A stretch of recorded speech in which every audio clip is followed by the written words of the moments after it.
J'ai un ami qui m'a prêté quelque chose d'absolument extraordinaire et qui est en rapport à une prochaine vidéo. Comme je vous l'avais dit dans la vidéo de fin d'année, j'ai envie de vous parler du vinyle. Ça fait déjà un petit moment que je travaille dessus, j'ai envie de faire quelque chose de qualité, j'ai envie de faire les choses bien. Et j'ai juste envie de déjà vous faire un petit teaser à propos de ça et aussi de vous parler de cette chose incroyable, le Sonorama. Sonorama, c'est tout simplement un magazine dans lequel vous aviez des informations, que ça soit culturelles, politiques, musicales, etc.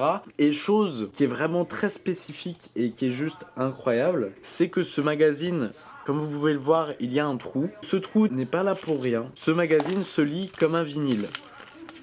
Vous avez juste à poser ça sur votre platine, vous posez votre disque dessus et vous avez de la musique, de la parole qui vient accompagner le sujet qui est présenté et je trouve ça juste incroyable. Alors malheureusement, c'est quelque chose qui coûtait extrêmement cher, il n'y a eu que très peu de numéros, quelque chose comme 42 je crois, entre 50 et 62.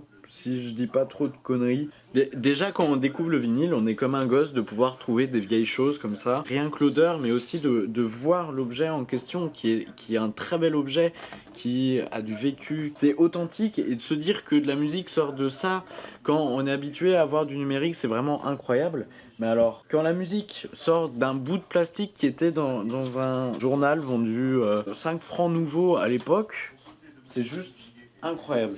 Je vais vous montrer. J'ai déjà installé un autre Sonorama que mon très cher ami Théo, et je le remercie encore et encore, m'a prêté. C'était à propos de la guerre d'Algérie. Vous avez ici un article avec le sommaire et ici la première affiche qui vous explique un petit peu ce qui se passe. Je trouve ça vraiment incroyable.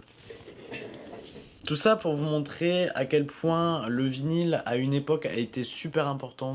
On a Truffaut qui était au 12e festival de Cannes pour présenter les 400 coups. C'est des choses qui me paraissent vraiment très très lointaines, moi, petit jeune millénial. Mais c'est vraiment ouf de pouvoir replonger là-dedans. Je vais vous montrer. On vient tout replier comme ceci d'un seul côté, on prend la face du vinyle, je ne sais pas si on peut appeler ça, mais la face de lecture, il faut bien tout enclencher sur le téton de la platine. On vient lancer, on place notre diamant à peu près au-dessus, je suis pas trop mal, voilà.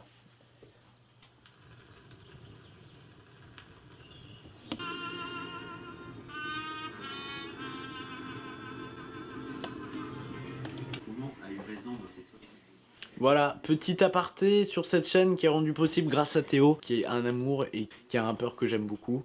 Donc je peux que vous encourager d'aller le remercier, d'aller voir ce qu'il fait, parce qu'il fait vraiment du très bon taf aussi de son côté.